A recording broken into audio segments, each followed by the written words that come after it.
എല്ലാ പ്രിയ വിദ്യാർത്ഥികൾക്കും പുതിയൊരിലേക്ക് സ്വാഗതം.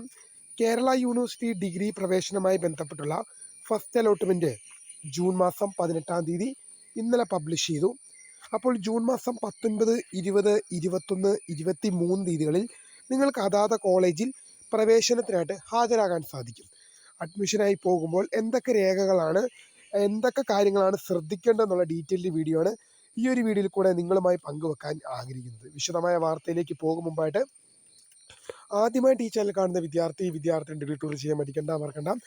സബ്സ്ക്രൈബ് ചെയ്ത് കൂടെ പറയാൻ പ്രത്യേകം ശ്രദ്ധിക്കുക. സബ്സ്ക്രൈബ് ചെയ്തതിന് നോട്ടിഫിക്കേഷൻ ബെല്ലൈക്കൺ ഓപ്ഷൻ എനേബിൾ ചെയ്യുക. ചാനൽ വീഡിയോസ് നിങ്ങൾക്ക് ഉപകാരപ്രദമാകുന്നതിന് തീർച്ചയായും ലൈക്കും കൂടി ചെയ്യുക. അതുപോലെ നിങ്ങളുടെ സുഹൃത്തുക്കളിലേക്ക് ഷെയർ ചെയ്ത് കൊടുക്കാനും കൂടി പ്രത്യേകം ശ്രദ്ധിക്കുക. അതുപോലെ നമ്മുടെ ചാനലിൻ്റെ വാട്സപ്പ് ചാനൽ ജോയിൻ ചെയ്യാനുള്ള ലിങ്ക് നിങ്ങൾക്ക് വീഡിയോയ്ക്ക് നല്ല ഡിസ്ക്രിപ്ഷൻ ബോക്സിൽ നൽകുന്നതായിരിക്കും. അപ്പോൾ നമുക്ക് ഇതിനെ വളരെ സുപ്രധാനവും വളരെ പ്രധാനമറിയിക്കുന്ന വാർത്തയിലേക്ക് തന്നെ കിടക്കാം. കേരള യൂണിവേഴ്സിറ്റി ഡിഗ്രി അഡ്മിഷനുമായി ബന്ധപ്പെട്ടുള്ള ഫസ്റ്റ് അലോട്ട്മെൻറ്റ് വിവരങ്ങൾ ഇന്നലെ പബ്ലിഷ് ചെയ്തു. ഇന്നലെ ജൂൺ മാസം 18-ന് പബ്ലിഷ് ചെയ്തു. അപ്പോൾ അഡ്മിഷന് പോകുന്ന വിദ്യാർത്ഥികൾ ശ്രദ്ധിക്കേണ്ടതായ കുറച്ച് കാര്യങ്ങളും, അഡ്മിഷൻ ജൂൺ 19, 20 തീയതികളിൽ അതാത് കോളേജുകളിൽ വെച്ച് നടക്കും എന്നുള്ള ലേറ്റസ്റ്റ് അപ്ഡേറ്റും കൂടിയാണ് ഈ ഒരു വീഡിയോയിൽ കൂടെ നിങ്ങളുമായി പങ്കുവെക്കാൻ ആഗ്രഹിക്കുന്നത്. അഡ്മിഷന് പോകുമ്പോൾ പ്രധാനമായും നിങ്ങൾ ശ്രദ്ധിക്കേണ്ട കാര്യം, നിങ്ങൾ യൂണിവേഴ്സിറ്റി ഫീ നൽകുക. യൂണിവേഴ്സിറ്റി ഫീ അടച്ചതിന് ശേഷം നിങ്ങൾക്ക് ലഭിച്ച സീറ്റ് ആദ്യം കൺഫേം ചെയ്യുക. SC/ST വിദ്യാർത്ഥിയാണെങ്കിൽ 1300ഓളം, അതുപോലെ തന്നെ ജനറൽ കാറ്റഗറിയിൽ പെടുന്ന വിദ്യാർത്ഥിയാണെങ്കിൽ 2800 രൂപയും കണ്ടാണ് നിങ്ങൾ മാൻഡറ്ററി ഫീ ആയിട്ട് അടയ്ക്കേണ്ടത്. ഈ യൂണിവേഴ്സിറ്റി ഫീ നിങ്ങൾ അടച്ചാൽ മാത്രമാണ് ഈ അലോട്ട്മെൻറ്റ് മെമ്മോ നിങ്ങൾക്ക് ലഭിക്കുകയുള്ളൂ. നിങ്ങൾക്ക് അലോട്ട്മെൻറ്റ് മെമ്മോ ലഭിക്കണമെങ്കിൽ നിങ്ങൾ യൂണിവേഴ്സിറ്റി ഫീ നിർബന്ധമായിട്ടും അടയ്ക്കാനാണ്. യൂണിവേഴ്സിറ്റി ഫീ അടച്ചാൽ മാത്രമാണ് നിങ്ങൾക്ക് അലോട്ട്മെൻറ്റ് മെമ്മോ ലഭിക്കുക.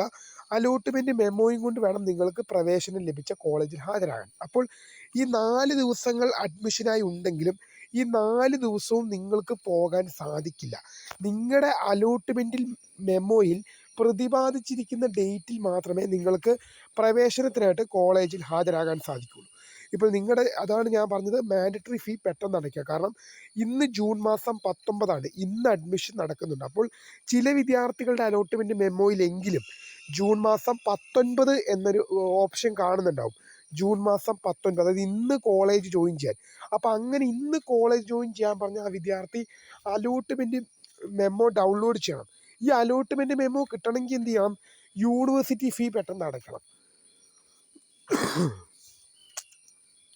യൂണിവേഴ്സിറ്റി ഫീ അടച്ചാൽ മാത്രമാണ് അലോട്ട്മെൻറ്റ് മെമ്മോ കൃത്യമായിട്ട് വിദ്യാർത്ഥിക്ക് ലഭിക്കുക. അതാണ് നമ്മൾ പെട്ടെന്നായിട്ട് പറയുന്നത്. അലോട്ട്മെൻറ്റ് മെമ്മോയ്ക്ക് വേണ്ടി നിങ്ങൾ എന്ത് ചെയ്യണം?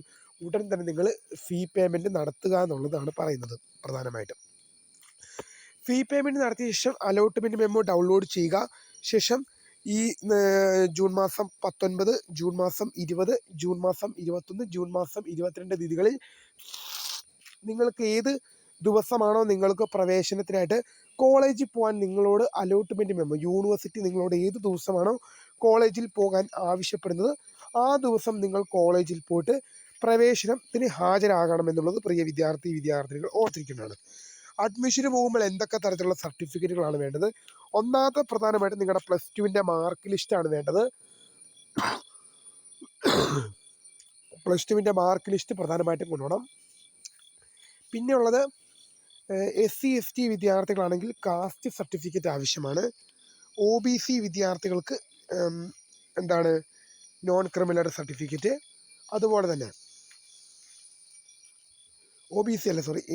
SCBC വിദ്യാർത്ഥികൾക്കാണ് non criminal certificate. പിന്നെ നിങ്ങൾ എന്തെങ്കിലും തരത്തിലുള്ള NCC, NSS പോലെയുള്ള ആനുകൂല്യങ്ങൾക്ക് അർഹതയുണ്ടെങ്കിൽ അങ്ങനെയുള്ളവ നിങ്ങൾ ടിക്ക് ചെയ്ത് നൽകിയിട്ടുണ്ടെങ്കിൽ അവ തെളിയിക്കാൻ ആവശ്യമായ സർട്ടിഫിക്കറ്റ്. ഇപ്പോൾ NSSലുണ്ടെങ്കിൽ NSS സർട്ടിഫിക്കറ്റ്, NCC സ്പോർട്സ്, കായിക മേഖലകളിലൊക്കെ ഉണ്ടെങ്കിൽ അത് തെളിയിക്കാൻ ആവശ്യമായ സർട്ടിഫിക്കറ്റ്. പിന്നെ പ്രധാനമായിട്ടും കൊണ്ടുപോകേണ്ട സർട്ടിഫിക്കറ്റ് എന്ന് പറയുന്നത് വരുമാന സർട്ടിഫിക്കറ്റ് കയ്യിൽ വെച്ചോ, ചിലപ്പോൾ ആവശ്യം വന്നേക്കും. കാരണം കണ്ണൂർ യൂണിവേഴ്സിറ്റിയിലൊക്കെ വരുമാന സർട്ടിഫിക്കറ്റ് ആവശ്യം വരാറുണ്ടെന്നുള്ളത് പ്രിയ വിദ്യാർത്ഥി ഓർത്തിരിക്കുക.